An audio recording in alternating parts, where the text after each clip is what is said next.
अस्सलाम वालेकुम, मेरा नाम है उस्मान और आप देख रहे हैं मेरा यूट्यूब का official channel code with Usman. पिछले लेक्चर में हमने व्हाट इज़ बैकएंड पढ़ा था, ठीक है, जिसमें web servers, web hosting and web server operating system के बारे में इन डेप्थ पढ़ा था, ठीक है। अब हम बैकएंड प्रोग्रामिंग की तरफ आ गए हैं, ठीक है। जो बैकएंड इंजीनियर्स होते हैं वो क्या करते हैं एक्चुअली, ठीक हो गया। एक्चुअली मुझे लिनक्स का भी पता लग गया कि वो मेरा सर्वर है, वो वेब एप्लीकेशन है, उसका फ्रंट एंड किस पे होता है एंड बैकएंड पे वो सर्वर क्या कर रहा होता है, किस कौन से सर्वर के ऊपर है मेरा, वो भी पता लग गया। लेकिन जो मैं बैकएंड डेवलपर बनना चाहता हूँ तो मेरे लिए कौन सी चीज़ है कि मैं सीखूं या किस तरह मैं लेके चलूँ इस चीज़ को। तो इसको हम डिस्कस करेंगे कि backend engineers are software developers who specialize in building and maintaining the server side components of the web application, ठीक है। जिस तरह के जावा में होती है, जावा में बैकएंड बना रहे होते हैं, ठीक है, सर्वलेट्स के जरिए, जेएसपीज के जरिए, ठीक है। जेंगो में हम बैकएंड डेवलप कर रहे होते हैं, ठीक है। तो वो सॉफ्टवेयर इंजीनियर्स होते हैं, सॉफ्टवेयर डेवलपर्स होते हैं, ठीक है। They are responsible for designing, implementing and maintaining the APIs, application programming interface. अच्छा, अगर आप डेवलपर हो ना तो ये लफ्ज आपके लिए लाजमी है, इसको रट लो एकदम, एप्लीकेशन प्रोग्रामिंग इंटरफेस, क्योंकि ये इतना ज़्यादा यूज़ होगा आप लोगों के, वैसे ही माइंड में बैठ जाएगा। इतना ज़्यादा ये बेनिफिशियल है ना एपीआई, इससे आपको मोहब्बत हो जाएगी, ठीक है।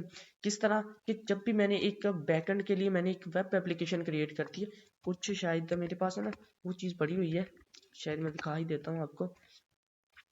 अच्छा, ये सारी चीज़ें मैं इसलिए दिखा रहा हूँ तो कि ये मैंने खुद इंप्लीमेंट की हुई होती हैं। मैं किसी और की अगर डेटाबेस पे आपको ले जाऊँ, जाके मैं वहाँ से दिखाऊँ कि ये देखो ये पढ़ा है, तो आप कहेंगे आप इसको खुद आता नहीं है, ये खुद ये दूसरों को चीज़ें दिखा रहा है हमें। इसलिए मैंने अब अपनी ये क्या किया, एपीआई का वर्ड है ना, इसमें वर्ड को एक्सप्लेन करूँगा अब होता क्या है, ठीक है। एप्लीकेशन प्रोग्रामिंग इंटरफेस होता क्या है, ये एक है मैप, ठीक है। आप सोच रहे होंगे कि ये मैप है तो क्या मसला है इसका, ये तो कुछ भी है, मतलब एक सिर्फ तस्वीर ही है। नहीं, ये तस्वीर नहीं है, ये पूरा का पूरा गूगल मैप की एपीआई है। मैंने अपनी वेब सर्वर पे क्या किया, सिर्फ इसे कॉल किया हुआ है, मुझे एपीआई की एक्सेस मिली है, ये गूगल प्रोवाइड कर देता है, ठीक है, आपको एपीआई एक्सेस। मैंने अपनी वेब एप्लीकेशन की एपीआई खुद अपने स्टूडेंट्स को दे दी हुई हैं, जो भी क्लास फेलोज थे उनको भी दे दी हुई हैं, ठीक है, कि जाएं आप मेरी वेब कोर्सेज वेब की एपीआई आप यूज़ कर सकते हैं अपनी वेबसाइट में। इसी तरह गूगल वेब है, ठीक है। मैंने क्या किया, मैंने पीयूसीआईटी का लगाया हुआ है ना, क्योंकि मैं उधर स्टडी कर रहा हूँ। तो मैंने देखो शॉपिंग मॉल मैंने एक सेंटर किया है, तो मेरी जो भी जगह होगी ना उसकी लोकेशन के लिए लोगों को मालूम करना लाजमी होगा कि ये है किस जगह। अच्छा, अगर मैं व्यू फुल लार्ज मैप करूँगा ना तो ये क्या करेगा, मुझे गूगल मैप्स पे ले जाएगा, ठीक है, गूगल मैप्स पे। लेकिन ये देखो मैं इधर से अपनी वेब के अंदर ही देखना चाहता हूँ ना, तो मैं ये देखो zoom in and zoom out कर रहा हूँ, ये मुझे एप्लीकेशन क्लियर करके दिखा देता है कि कौन सी जगह पे आप आपका ऑफिस है, कौन सी जगह पे है, ठीक है, वो मुझे शो करवा रहा होता है। एंड अगर मैं इसी को बनाने लग गया, इस एप्लीकेशन को अपनी वेबसाइट पे बनाने लग गया, तो ऐसा बहुत डिफिकल्ट होगा, क्योंकि डेट जो ऑलरेडी बिल्ड चीज़ है उसको यूज़ करो आप, ठीक है, ना कि आप दोबारा बनाना शुरू कर दो, आप सिर्फ उसकी एपीआई को कॉल करो। ये देखो ओके हो गया, ये उसका फुल व्यू हो गया।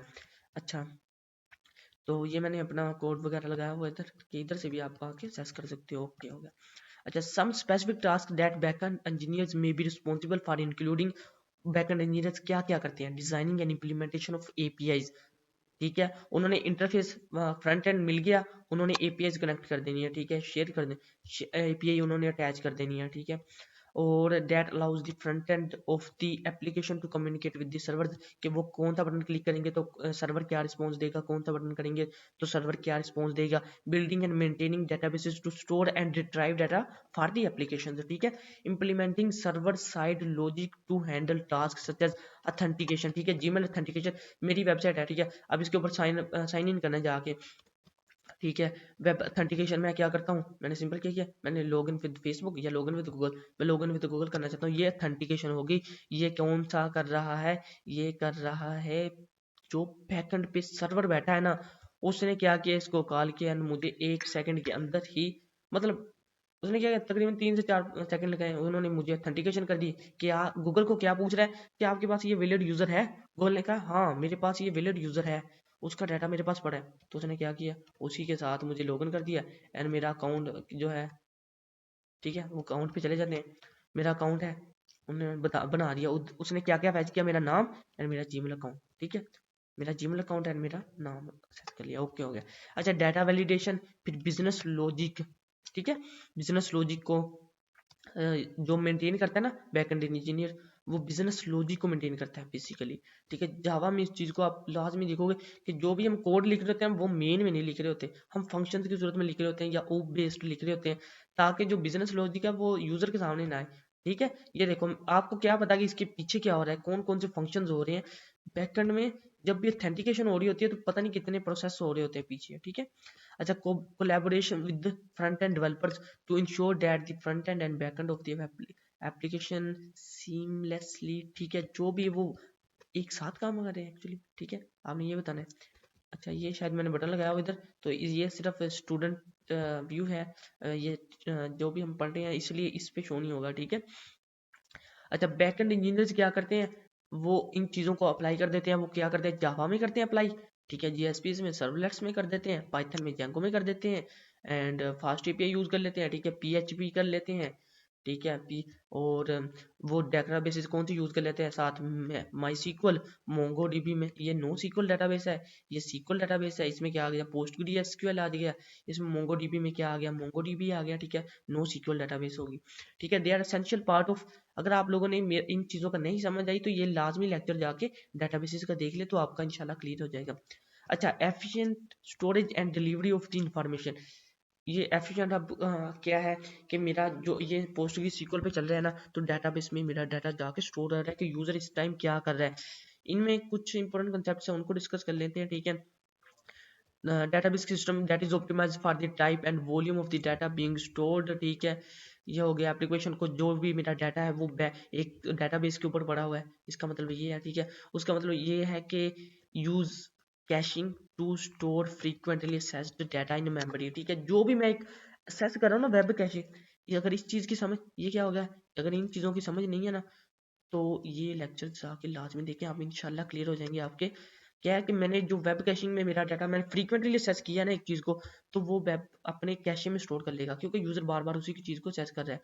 अच्छा, कंटेंट डिलीवरी नेटवर्क, ये बहुत ज़्यादा इंपॉर्टेंट है कि मैंने अपनी जो चीज़ है ना वो सीडीएन में रखी हुई है, ताकि जो भी इमेजेस है ना वीडियो है वो यूज़र जल्दी से जल्दी देख सके, ठीक है। ऐसे within seconds and milliseconds user देख सके उस चीज़ को, okay. This can reduce the load on the server, ठीक है। वो ये है ना कि एक रिक्वेस्ट है यूजर एक जा रही है, उस बंदे ने बार बार वही चीज को एक्सेस कर रहा है, तो वो कैशे में स्टोर कर लेते हैं, ताकि बार बार जो यूजर है ना वो उसको डिस्टर्बेंस ना आए, उसको टाइम ना लगे इस चीज को सर्च करने के लिए, कि मैं इसी चीज को बार बार सर्च कर रहा हूँ ना, तो उसने क्या करना है, इसी चीज को and within milliseconds उसने मुझे शो करवा दिया, ठीक है। अच्छा, उसके बाद क्या आ गया, use indexing and other techniques to optimize the performance of database queries. This can improve the speed of data retrieval, ठीक है। जो डाटा असेस हो के आ गया ना मुझे, ये मैंने कितनी जल्दी आ गया, अगर इसी चीज को लोडिंग पे लग जाए तो कितना ज्यादा यूजर एक्सपीरियंस गंदा होगा, इस वजह से हम, ठीक है, ऐसा करते हैं। उसके बाद आ गया कस्टमाइज यूजर एक्सपीरियंस, इस चीज को आप रीड आउट कर लीजिएगा, ये फीचर्स हैं, ठीक है। उसके बाद कंट्रोल्ड एक्सेस टू कंटेंट, ठीक है। हम क्या चाहते हैं, बैकएंड इंजीनियर्स ने जो जो चीजें करनी होती है ना, कस्टमाइज यूजर एक्सपीरियंस में आ जाता है यूआई एंड यूएक्स, ठीक है। इसका इंटरफेस बहुत प्यारा होना चाहिए, क्लीन इंटरफेस होना चाहिए, यूजर के लिए बहुत ज्यादा जो है ना, अब यूजर है, एक मैं यूजर हूँ, ठीक है, मेरे लिए क्या होना चाहिए, मेरे पास ये रिस्पॉन्सिव होना चाहिए, मैं मोबाइल पे देखूँ तो मुझे रिस्पॉन्सिव डिजाइन नजर आए, ठीक है। मैं इस तरह करूँ तो मुझे बिल्कुल क्लियर नजर आए, मैं इस पे क्लिक करूँ तो ये हो, इस पे क्लिक करूँ तो ये हो, एंड बटन का जो ये कलर है ये ग्रीन रंग का होना चाहिए, ये जो है अगर मैं इसके ऊपर जाता हूँ तो ये इसको हाईलाइट होना चाहिए, ठीक है। अगर मैं अगर मैं चले जाता हूँ इस बटन के ऊपर तो ये ऐसा हाईलाइट होके मुझे आना चाहिए, ये, ठीक है। इसका देखें इंटरफेस कितना प्यारा है, कितना क्लियर है, और यूजर का दिल भी करता है कि इस चीज के साथ इंटरेक्ट करे वो, ठीक है, कितना ज्यादा। और ये कितना क्लीन इंटरफेस होना चाहिए, ठीक है। यूआई एंड यूएक्स का ये काम होता है यूजर का। अच्छा, उसके बाद आ जाता है कंट्रोल्ड एक्सेस टू कंटेंट, ठीक है। जो भी एक्सेस है ना, अगर वो ऑथेंटिकेशन यूजर चाह रहा है ना, तो उसने ऑथेंटिकेशन प्रोवाइड करके देनी है बैकएंड इंजीनियर्स ने। इस पे टाइम लगता है यूजर को काफी ज्यादा, ठीक है, सीखने के लिए। एक डेवलपर को, अगर आप डेवलपर हो ना, तो आप अभी समझ लो कि आप फ्रंट एंड डेवलपर कंप्लीट हो चुके हो और बैक एंड डेवलपमेंट में आपने कदम रख लिया है, ठीक है। बैक एंड डेवलपर को इंशाल्लाह आप कोशिश करिएगा नोड जेएस में कर लीजिएगा, उसकी काफ़ी ज़्यादा मांग है, या जैनको में कर लीजिएगा, उसकी भी काफ़ी है मांग, क्योंकि फास्ट है तो यूज़र जो चाहता है कि जल्द से जल्द एप्लीकेशन बन के मेरे सामने आ जाए। अच्छा, यूज़ परमिशन, इन चीज़ों को आपने रीड कर लेना, मैंने इनका बता रहा हूँ कि कंट्रोल्ड एक्सेस होनी चाहिए, ठीक है, ताकि टाइम ज़्यादा ना लगे। और उसके बाद स्टोर्स एंड सेशंस में आ जाते हैं कुकीज़। कुकीज़ के कंसेप्ट को मैं आपको क्लियर कर देता हूँ, कुकीज़ होती क्या है। अच्छा, तो ठीक है, अगर मैं एक रिक्वेस्ट कर रहा होता हूँ, एक मैंने क्या किया है, ये मेरा कार्ट है ना, ये देखो, अगर मैं दोबारा एक यूज़र था, मैंने एक चीज़ बाई की थी, पिछली दफ़ा मैं आया था ना, तो मैंने ये चीज़ बाई की हुई थी, मैंने कार्ट में ऐड अप कर दी थी। तो अब मैं दोबारा आया हूँ ना, तो मैं क्या कर रहा हूँ कि मैंने दोबारा जो है मेरे कार्ट में अगर ये चीज़ ना पड़ी हो तो मुझे अच्छा नहीं लगेगा, ठीक है। यूज़र क्या है कि मैं पहले बाई करके जा रहा था चीज़, मैंने ऐड टू कार्ट की हुई थी, लेकिन जब दोबारा आया हूँ तो है ही नहीं। मैंने दोबारा आया हूँ तो मुझे लॉगिन दोबारा करना पड़ा है। यूज़र बोला, जो कस्ट वो है, मेरा सर्वर है, वो भूला बैठा है कि मैंने पहले मैं क्या करके गया था। मैंने फिर उसको मेंटेन रखने के लिए सेशंस एंड कुकीज़ की ज़रूरत पड़ती है। कुकीज़ जो होती हैं वो डाटा है, वो आपके सर्वर में स्टोर करवा देती हैं वेब कैशे में, ठीक है। जब भी यूज़र आता है तो वो आपको एक आईडी टाइप होती है जो कि सर्वर में स्टोर हो जाती है। फिर जब भी यूज़र आता है ना दोबारा, हम इंशाल्लाह इसको कंप्यूटर नेटवर्क्स के कोर्स में कम्प्लीटली थारोली पढ़ेंगे, ठीक है। जब भी एक यूज़र आता है उसको एक आईडी असाइन होती है, ठीक है? मुझे आईडी असाइन हुई है, ठीक है। ये मैंने एक साइन, मैं एक चला गया हूँ मैंने सर्वर में, ठीक है। अब मैंने जाके क्या किया, मुझे मेरा अमेज़ोन के नाम से, ठीक है, एक था, तो मैं पहली दफ़ा गया, मैंने चीज़ें जाके स्टोर की हुई थी, वहाँ जाके मुझे उसने क्या किया, मुझे एक आईपी दे दी 7, ठीक है, 7878, ठीक है। जब मैं दोबारा गया ना, दोबारा जाके लॉगिन किया, फिर उसने यूज़र से पहले पूछना कि ये बंदा आया तो नहीं पहले, उसने कहा ना हाँ ये तो आया हुआ है, उसने वही आईपी 7878 उसने बता देना कि इसके पास इसका जो लॉगिन इन्फो है जो ये है, एंड इसका जो कार्ट में है वो ये पड़ा हुआ है, इसने बाई किया हुआ है जो चीज़ें, ठीक है, बाई की हुई है ये चीज़ें, उसने ये दिखा देनी है, ठीक है मुझे। ओके हो गया, ओके। अच्छा, ये हो गया हमारा उसका concept clear. Use a distributed cache such as Redis and Memcache, इस चीज़ को मैंने एक्सप्लेन किया था अपने इंट्रोडक्शन टू डेटाबेसेस में, आपने इसको जाके रीड करना है, ठीक है। रेडिस और मेमकैश क्या होता है, ठीक है। और उसके बाद डेटाबेसेस सेशंस का क्लियर हो गया, नोटिफिकेशन में आ जाता है। ये सारी की सारी हमने अपनी चीज़ें डेटाबेसेस एंड इनके अंदर रीड आउट करके आए हैं। सिर्फ मैं इसका ये बैकएंड इंजीनियर्स करते क्या हैं, बैकएंड इंजीनियर्स इन चीज़ों को मेंटेन करते हैं। एचटीटीपी रिक्वेस्ट किसके ज़रिए जाएगी, अगर ईमेल सर्वर है तो एसएमटीपी पोर्ट 25 के ज़रिए जाएगी। अगर एक एचटीटीपी रिक्वेस्ट जा रही है पोर्ट 80 के ऊपर जाएगी, ठीक है। टीसीपी के ज़रिए जाएगी, यूडीपी के ज़रिए जाएगी। अब देखें एक अब आपको शो करवा देता हूँ दोबारा, ठीक है, इसको उठा के एक, ठीक है, एच टी टी मैं लिखता हूँ, इसको एक मिनट रेज करते हैं और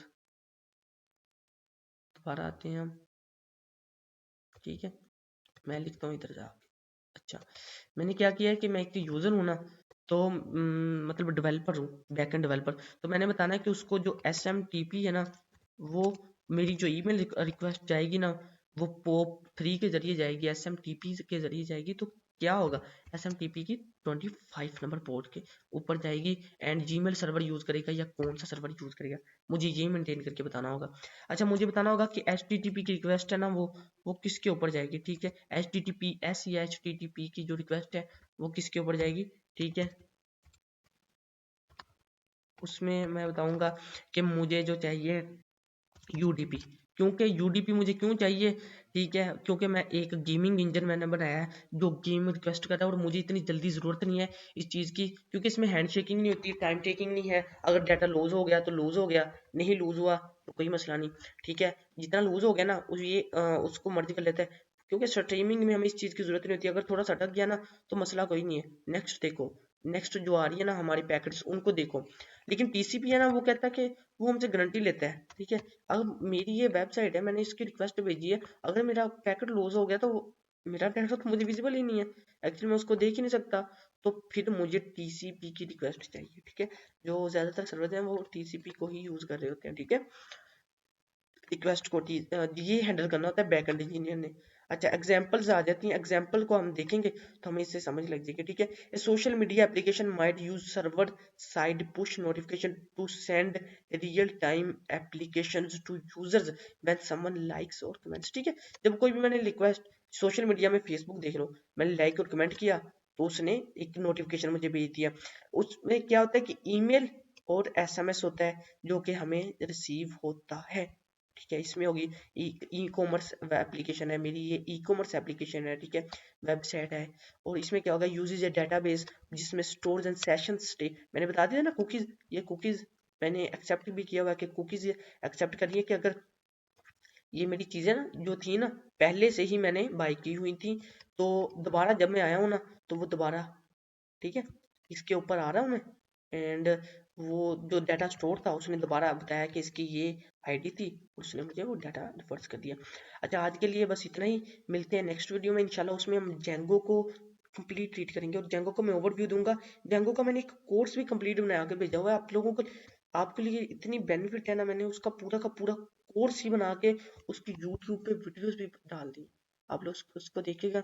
आज के लिए बस इतना ही, मिलते हैं नेक्स्ट वीडियो में इंशाल्लाह। टिल देन टेक केयर, अल्लाह हाफिज।